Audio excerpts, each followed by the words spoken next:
Welcome to worship at the Laverne Church of the Brethren. We are a community of faith that works hard to do justice, love kindness, and walk humbly with God and our neighbors. I am delighted that you are joining us today. My name is Carol Wise, and I am an interim pastor here at the church.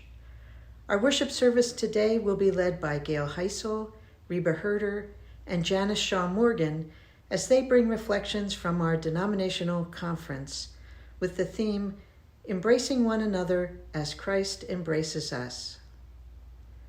I invite you to take a moment to center yourself and feel the healing and loving presence of God as we join together in worship.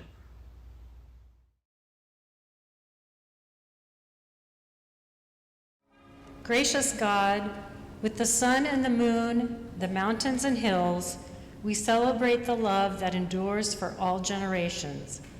Age unto age and shore unto shore, we bless your name.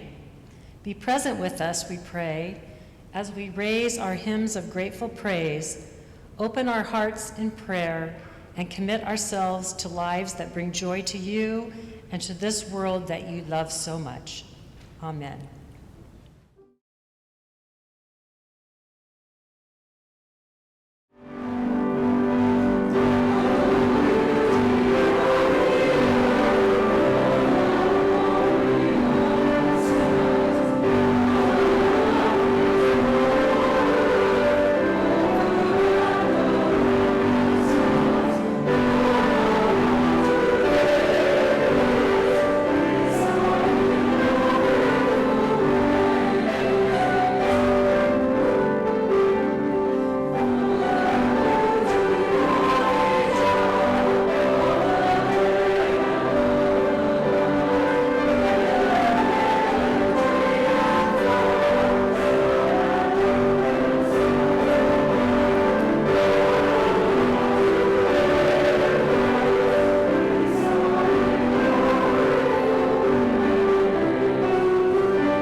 The scripture reading this morning is Romans chapter 15, verse 7. Welcome one another, therefore, as Christ has welcomed you, for the glory of God.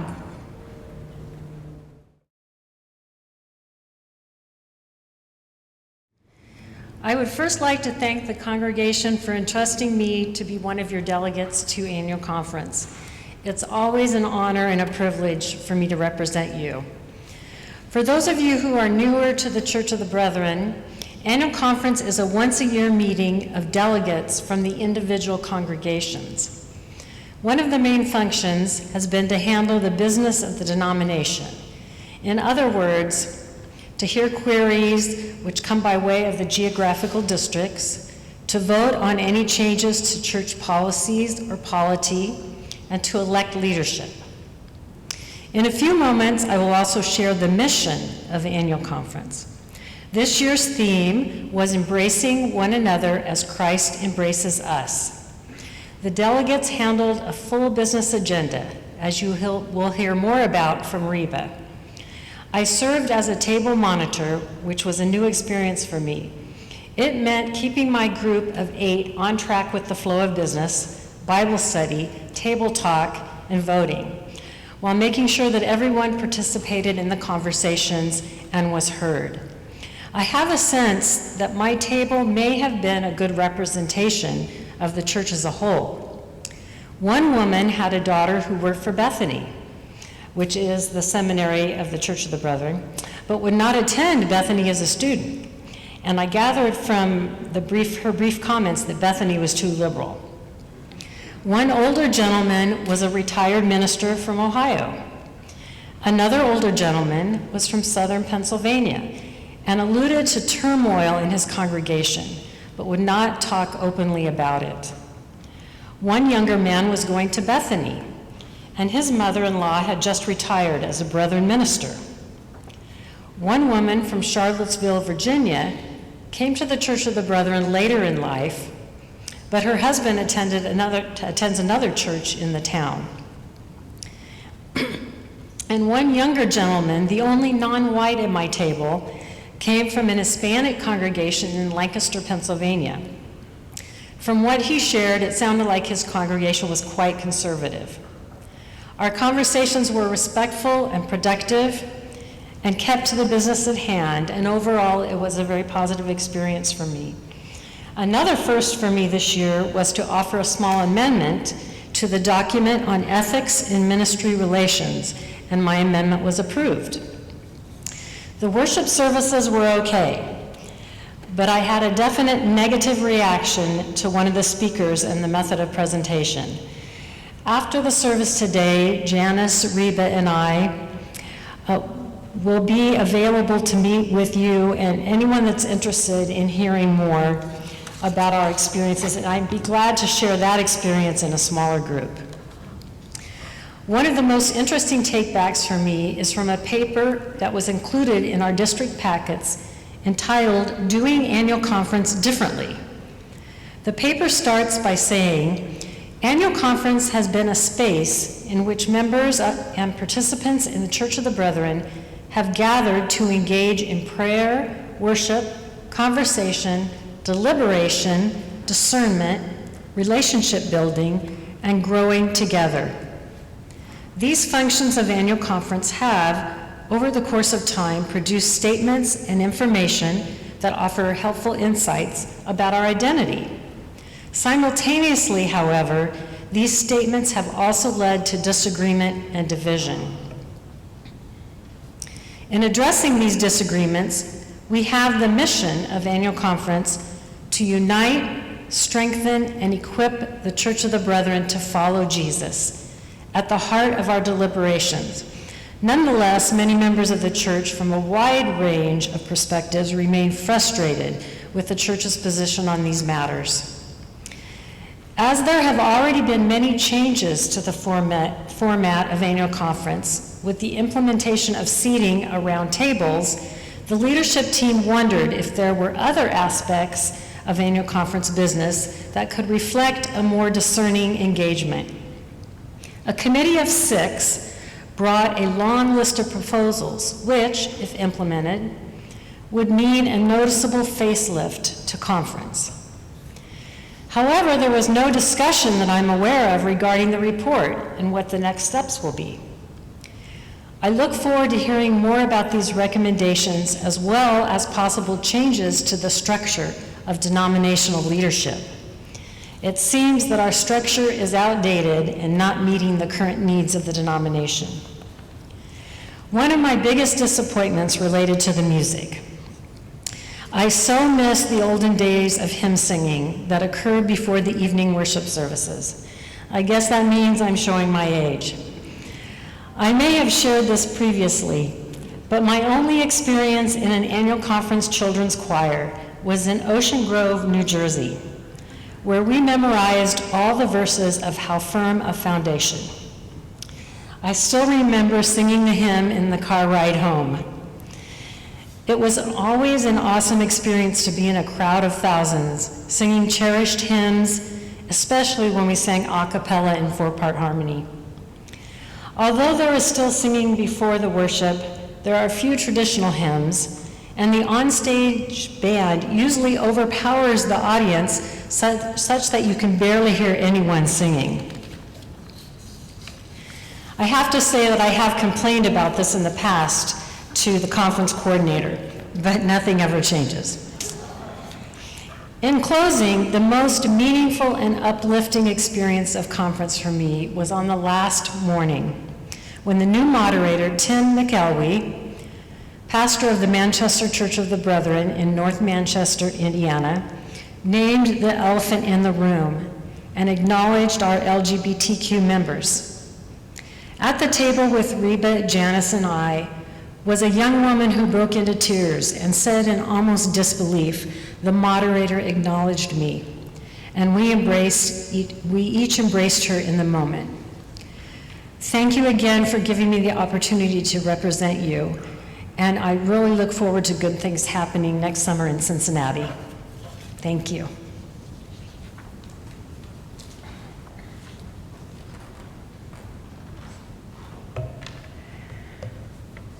Good morning. I brought props. In order for the moment that impacted me the most to make sense to you, I have to give some history. There is, as most of you know, a very conservative faction in the church that has decided that the church needs to get rid of on-earth peace. And the irony of a historical peace church getting rid of on-earth peace is astounding. Because of a rainbow scarf that was in a picture on one of their posters. So it created a really ugly situation, and on-earth peace brought to the 2017 annual conference a recommendation for polity for agencies to help deal with conflict between groups.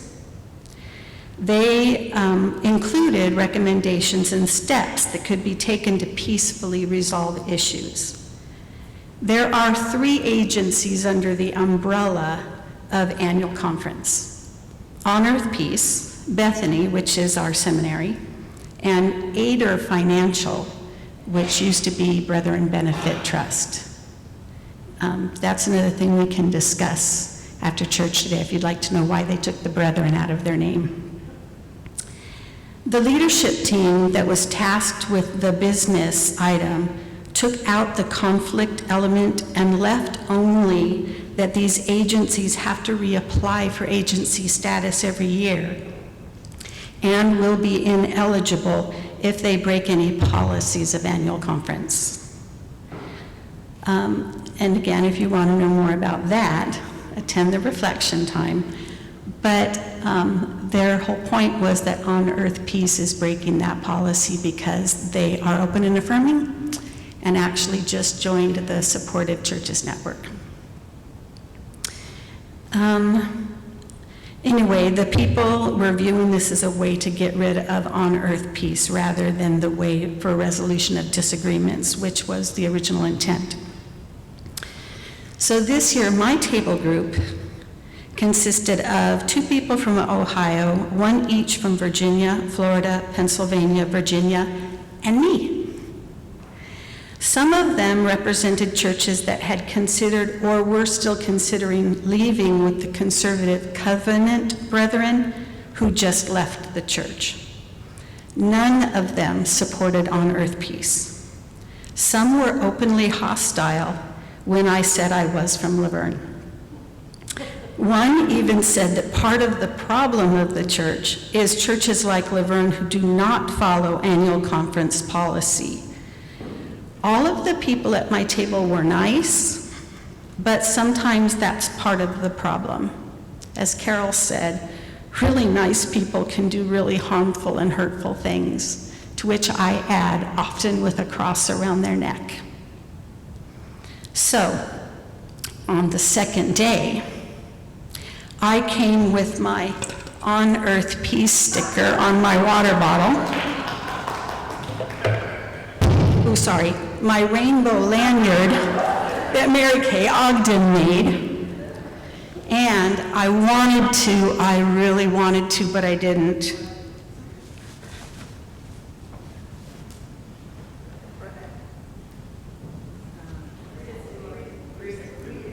It says, God favors no group, only religions do that.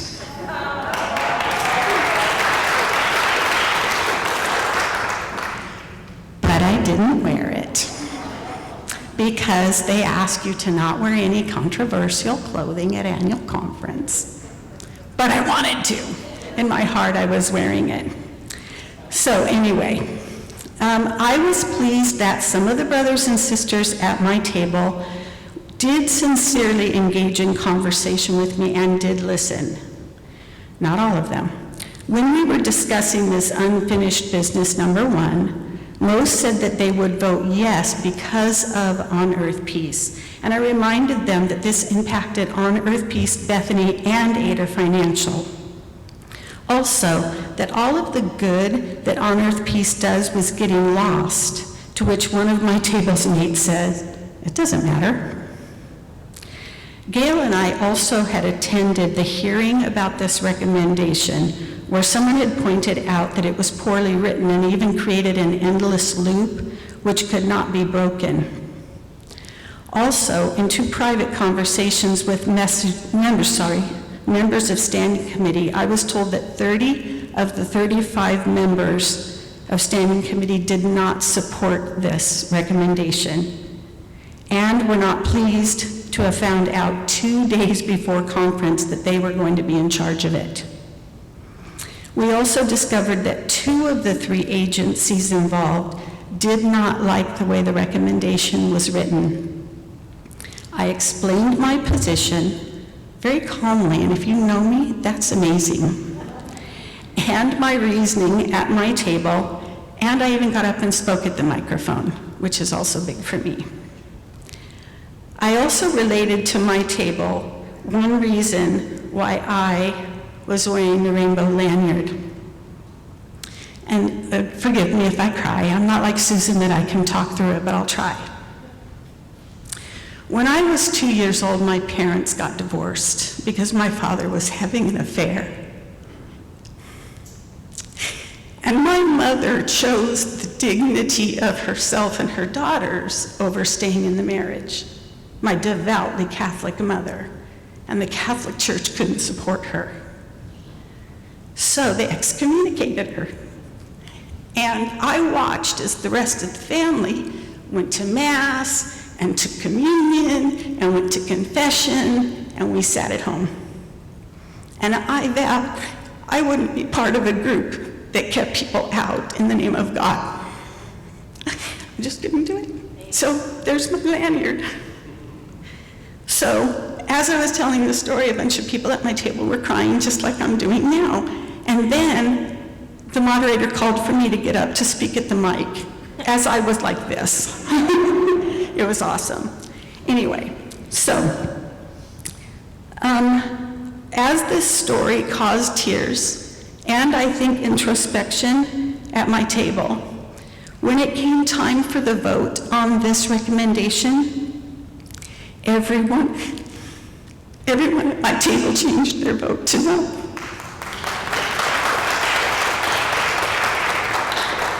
Unfortunately, the measure passed, but I would like to think that I helped 6 people look at inclusion in a new light. Thank you.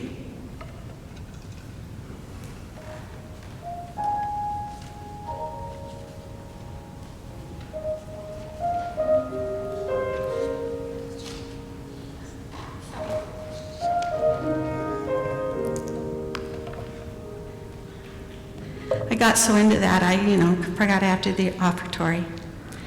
So, I'm okay now, and I have several slightly different things for you to ponder as you consider the offering today. Both having to do with the Laverne Church of the Brethren's budget and annual conference. The first is the 8.2% recommended cost of living increase for the approved minimum cash salary table for pastors, which was passed at annual conference this year. This is a major increase and is going to have a monumental financial impact on congregations. For comparison, the last time I was a delegate, the increase was 1%. Especially in light of our pastor search, we know our ministerial staff is worthy and deserving, so we need to support them financially. The second is the need to continue to send delegates from west of the Mississippi to annual conference. As you have and will hear from Gail, Reba, and I, being from California, especially a member of the Supportive Churches Network, can be a challenge. But one we must continue as long as we remain a part of this denomination. We must continue to be a presence, a voice, an ally, a conscience, a vote in decision-making, and in order to do that, we must be prepared to pay for our delegates to attend. Lastly is our support of agencies which are attempting to do the work of Jesus peacefully, simply, together, and are not getting the support of congregations that do not recognize their ability and inherent value because of their own prejudices. Please, give as you are able and led, not only for our local endeavors, but also for the work that needs to be done denominationally. Thank you.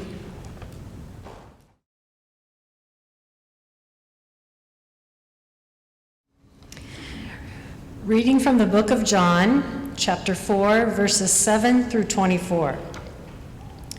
When a Samaritan woman came to draw water, Jesus said to her, "Will you give me a drink?" His disciples had gone into the town to buy food. The Samaritan woman said to him, "You are a Jew, and I am a Samaritan woman. How can you ask me for a drink?" For Jews do not associate with Samaritans. Jesus answered her, "If you knew the gift of God and who it is that asks you for a drink, you would have asked him, and he would have given you living water." "Sir," the woman said, "you have nothing to draw with, and the well is deep. Where can you get this living water? Are you greater than our father Jacob, who gave us the well and drank from it himself, as did also his sons and his livestock?" Jesus answered, "Everyone who drinks this water will be thirsty again, but whoever drinks the water I give them will never thirst. Indeed, the water I give them will become in them a spring of water." The woman said to him, "Sir, give me this water so that I won't get thirsty and have to keep coming here to draw water." He told her, "Go, call your husband and come back." "I have no husband," she replied. Jesus said to her, "You are right when you say you have no husband. The fact is, you have had 5 husbands, and the man you now have is not your husband. What you have just said is quite true." "Sir," the woman said, "I can see that you are a prophet. Our ancestors worshipped on this mountain, but you Jews claim that the place where we must worship is Jerusalem." "Woman," Jesus said, "believe me, a time is coming when you will worship the Father neither on this mountain nor in Jerusalem. You Samaritans worship what you do not know. We worship what we know, for salvation is from the Jews. Yet a time is coming and has now come when the true worshipers will worship the Father in the Spirit and in truth. For they are the kind of worshipers the Father seeks. God is Spirit, and his worshipers must worship in the Spirit and in truth.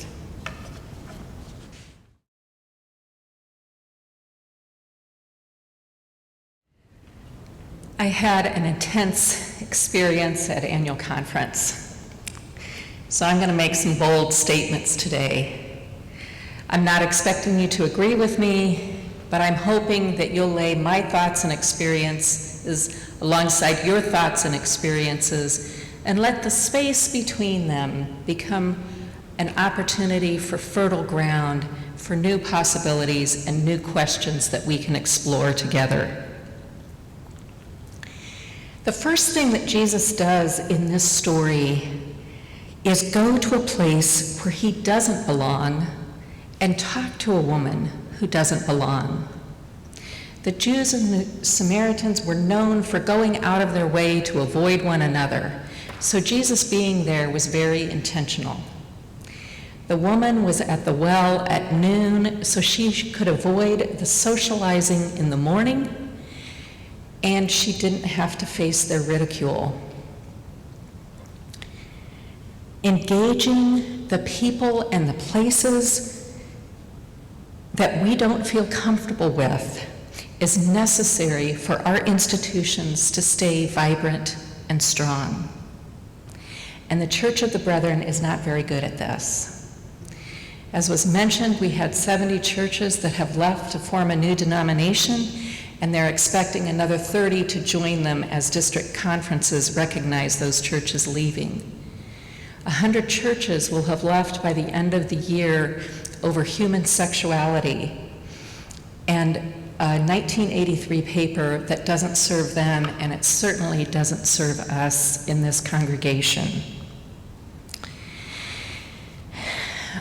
This was not presented to conference, but it was brought up by some of the delegates. What's happening with this? What are we doing about it? And our general secretary, our top administrator in the Church of the Brethren, said something to the effect of, the 1983 paper still stands. Don't worry, nothing's changing. Any institution that does not change to heal and grow and meet the needs of its constituents becomes archaic. A pivotal moment for me as part of that discussion was the Mission and Ministry Board, the equivalent of our church board, asked delegates to discuss how they can support our ministries.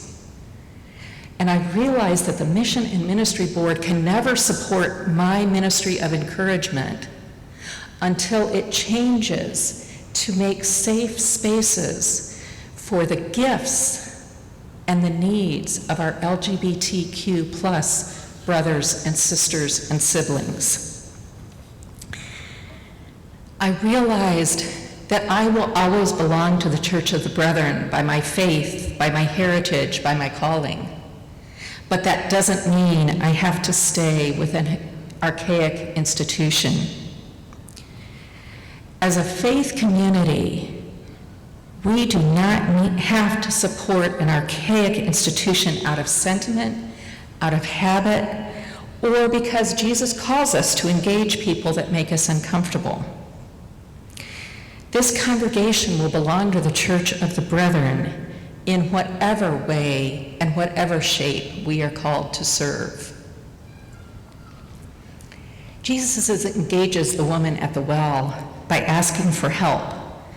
And one of our shared goals in the Church of the Brethren is service. I read The Kit of Comfort because that's a story about children's disaster services. And I know they're mobilizing at the moment to go and help the people of Kentucky. And as soon as they are able, Brethren Disaster Ministries will be going in, I'm sure, and working in Kentucky to help rebuild homes. We've also, many of us have participated in Brethren service in locations around the world, and many of us have participated in Brethren work camps. Our service connects us and draws bridges across theological boundaries. And there was a lot of conversation about Jesus in the neighborhood at annual conference. They were vibrant, interesting conversations to have about how we were serving one another in God's name, until they weren't at my table. Because there were two people at my table from very different districts who felt that their way of serving God was through conversion therapy, a therapy designed to turn everyone into heterosexuals. I was stunned and angry when this came up. I was grateful for our table facilitator who was able to access the listening team to come and help us. I was grateful for the listening team who was able to go to the annual conference office and say, this is not appropriate, there's some inappropriate literature that they're trying to pass out. And at the same time, I was very aware that this is not a brethren problem, this is not a conference problem, this is a national problem. And there's too many compatible views in our government, in our law enforcement, and in our judicial system. And so what I was left with today is, brothers and sisters and siblings, we have a message of God's love, God's unconditional love that the world needs to hear. We've got a process, we've all got our individual processes for dealing with conflict. And we've got a network of organizations that we work with. And I hope that in the coming years that we can work together to magnify each of those and make a larger impact on our neighbor and on our nation for peace and justice in this world. Relationships are the great strength and the glaring weakness of the Church of the Brethren, I think. And our challenge is to welcome and integrate everyone who comes to our faith community, neighbors, friends, family. Our challenge is to stop pushing away people that we love and care about.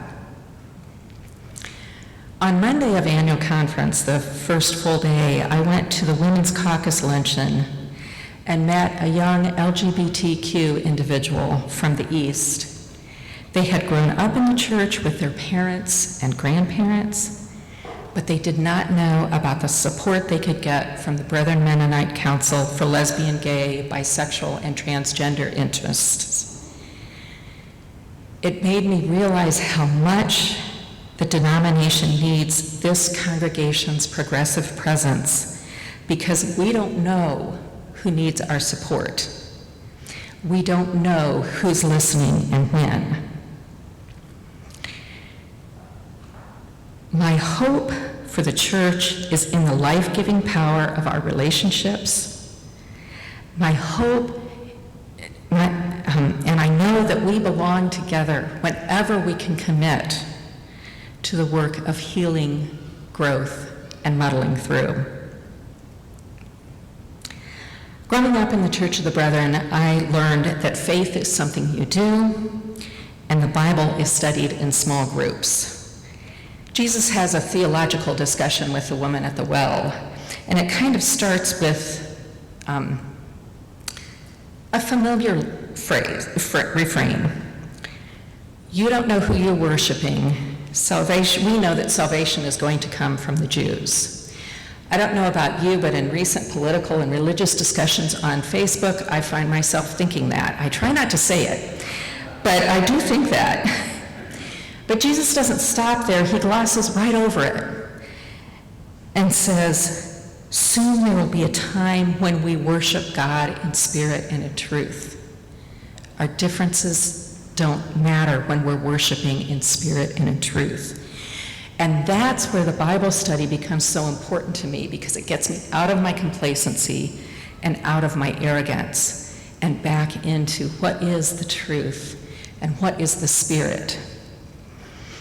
At my table, I thought I was bringing up a really good point. I said, even though we disagree, we can find other ways of connecting to one another. After all, Jesus washed Judas's feet. We can talk to each other. And one of the members responded, no, he didn't. Jesus didn't wash Judas's feet. I was completely befuddled. I never used that word, but it was like, what are you talking about? I even went home and made sure I read all 4 Gospels account. I checked it out in the King James Version just to make sure that I wasn't missing something that could be construed as Judas not being at the Last Supper. So I have a challenge for each of us here. Notice which Bible passages you take literally. Even if it's only 1 or 2, study them, get their background, get confident in them. And the next time somebody wants to do a Bible battle with you, bring it up. You don't have to battle back, but we also don't need to ignore that we actually do take the Bible literally in some cases, in some important cases. And the world needs our progressive presence. Jesus offered the woman at the well living water. He doesn't define it, but she's certain that she wants it. For me, the moment of living water came at the end of conference in the story that Gail told, because the individual who was sitting with us was the same individual that I'd met at the beginning of conference, and I ran into them and invited them to sit with us at the very last worship. Tim McElwee introduced his theme for next year's annual conference, Living God's Love. And he emphasized that all means all. It includes our Black and people of color brothers, sisters, and siblings. It includes our LGBTQ brothers and sisters and siblings. And when I looked at my new friend and saw the tears just rolling down their face, they said, our moderator acknowledged me. He recognized my sibling. I held out my arms, and we held on for quite a while. And then Gail and Janice, who had never met them, held on. Those tears are the streams of living water that come when we show up and are present and notice one another. They are tangible, they are mysterious, and they are powerful. They are what it means to embrace one another as Christ embraces us. Christ embraces us in spirit, and we embrace others with our attentive, practical presence.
Go with the power of belonging. Go with the power of God's love. Let them strengthen you, energize you, and inspire you to live God's love in the world.